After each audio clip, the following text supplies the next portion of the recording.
Hi friends, நம்ம ராவியோட 9th டேவில் இருக்கோம்.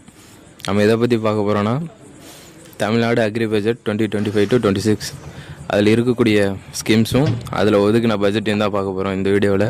வாங்க வீடியோக்குள்ளே போகிறோம். மக்களே, இந்த அக்ரி பட்ஜெட் பார்த்திங்கன்னா இந்த டிஎம்கே பீரியட்லேருந்து தான் அக்ரின்னு தனியாக ஒதுக்கியிருக்காங்க.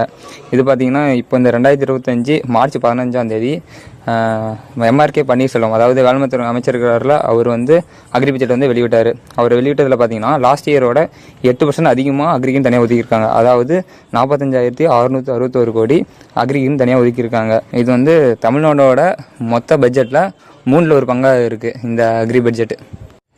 இப்போ இந்த ஸ்கீம்ஸில் பார்த்திங்கன்னா முக்கியமான இருக்கிற ஸ்கீம்ஸும் அதுக்கு ஒதுக்கப்பட்ட பட்ஜெட்டையும் நம்ம இந்த வீடியோவில் பார்க்கலாம். ஊரக பகுதியில் நீர்நிலைகளில் 1 கோடி மீன் விரலிகள் இருப்பு வைக்க ரூபாய் 75 லட்சம் ஒதுக்கீடு. 56 வண்ண மீன் வளர்ப்பு அலகுகள் அமைக்க ரூபாய் 1.55 கோடி மானியம். 1000 உழவர் நல சேவை மையங்கள் அமைக்க ரூபாய் 42 கோடி ஒதுக்கீடு. நெல் சிறப்பு தொகுப்பு திட்டம் ரூபாய் 160 கோடி ஒதுக்கீடு. மானாவாரி நிலங்களில் மண் வளத்தை மேம்படுத்த ரூபாய் 24 கோடி ஒதுக்கீடு. மண்ணுயிர் காத்து மண்ணுயிர் காப்பம் திட்டம் ரூபாய் 142 கோடி ஒதுக்கீடு. கிராம ஒருங்கிணைந்த வேளாண் வளர்ச்சி திட்டம் 269.50 கோடி ஒதுக்கீடு. மக்காச்சோள உற்பத்தி மேம்படுத்த திட்டம் ரூபாய் 40.27 கோடி ஒதுக்கீடு. எண்ணெய் வித்துக்கள் இயக்கம் ரூபாய் 108.6 கோடி ஒதுக்கீடு. தமிழ்நாடு சிறுதானிய இயக்கம் ரூபாய் 52.44 கோடி ஒதுக்கீடு. இயற்கை வேளாண்மை திட்டங்கள் 12 கோடி ஒதுக்கீடு. தமிழ்நாடு சிறுதானிய இயக்கம் ரூபாய் 52.44 கோடி ஒதுக்கீடு. இயற்கை வேளாண்மை திட்டங்கள் ரூபாய் 12 கோடி ஒதுக்கீடு. ஆதி திராவிட பழங்குடியின சிறு குறு உழவர்களுக்கு ரூபாய் 21 கோடி ஒதுக்கீடு. மாற்றுப்பயிர் சாகுபடி திட்டம் ரூபாய் 12.50 கோடி ஒதுக்கீடு. விதைப்பண்ணை அமைத்து விதைகள் கொள்முதலுக்கு ரூபாய் 250 கோடி ஒதுக்கீடு. 7 புதிய விதை சுத்திகரிப்பு நிலையங்கள் அமைக்க ரூபாய் 15.05 கோடி ஒதுக்கீடு. விதைப்பண்ணை அமைத்து விதைகள் கொள்முதலுக்கு ரூபாய் 250 கோடி ஒதுக்கீடு. 7 புதிய விதை சுத்திகரிப்பு நிலையங்கள் அமைக்க 15.05 கோடி ஒதுக்கீடு. பருத்தி உற்பத்தி பெருக்க திட்டம் 12.21 கோடி ஒதுக்கீடு.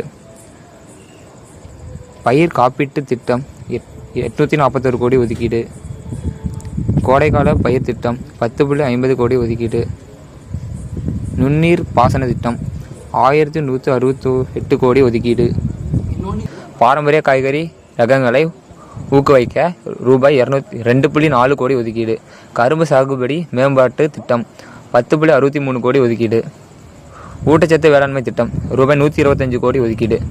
ஒருங்கிணைந்த தென்னை வளர்ச்சி திட்டம் 35.26 கோடி ஒதுக்கீடு. கரும்பு உழவர்களுக்கு சிறப்பு ஊக்கத்தொகை 297 கோடி ஒதுக்கீடு. 100 முன்னோடி உழவர்களின் வெளிநாட்டு சுற்றுலாவுக்கு ரூபாய் 2 கோடி ஒதுக்கீடு. வெங்காய சேமிப்பு கூடங்கள் அமைக்க ரூபாய் 18 கோடி ஒதுக்கீடு.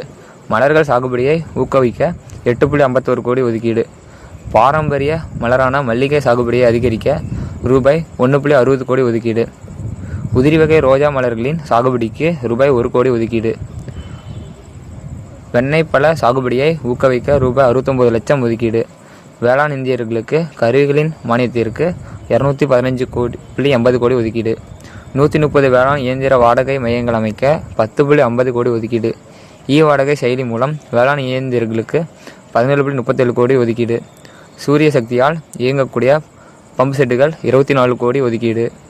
திறந்தவெளி பாசன கிணறுகளை புனரமைக்க ரூபாய் 2.50 கோடி ஒதுக்கீடு. 300 கிராம இளைஞர்களுக்கு திறன் மேம்பாட்டு பயிற்சி ரூபாய் 1.84 கோடி ஒதுக்கீடு. 100 மதிப்புக்கூட்டு மையங்கள் அமைக்க ரூபாய் 50 கோடி ஒதுக்கீடு. ஒழுங்குமுறை விற்பனை கூடங்கள் மேம்படுத்த ரூபாய் 50.79 கோடி ஒதுக்கீடு. 50 உழவர் சந்தைகளில் கூடுதல் வசதிகளை ஏற்படுத்த 8 கோடி ஒதுக்கீடு. பகுதி மேம்பாட்டு திட்டம் ரூபாய் 68 கோடி ஒதுக்கீடு. விளைபொருட்களான தர நிர்ணய ஆய்வகம் அமைக்க 6.16 கோடி ஒதுக்கீடு. மக்களே, இவ்வளோ நேரம் பார்த்தா தான் பார்த்திங்கன்னா முக்கியமாக இருக்கிற ஸ்கீம்ஸ், அதுக்காக பட்ஜெட்ஸை சொல்லியிருந்தோம். இன்னும் வேறு ஏதாச்சும் முக்கியமாக ஸ்கீம்ஸ் இருந்துச்சுன்னா இதுக்கு அப்புறம் வர வீடியோஸ்லாம் நாங்கள் அப்லோட் பண்ணுறோம். ஆனால் எங்களுடன் தாங்கள் தொடர்பில் இருக்குமாறு தாழ்மையுடன் கேட்டுக்கொள்கிறோம். நன்றி, வணக்கம் ஃப்ரெண்ட்ஸ், போய்ட்டு டாடா.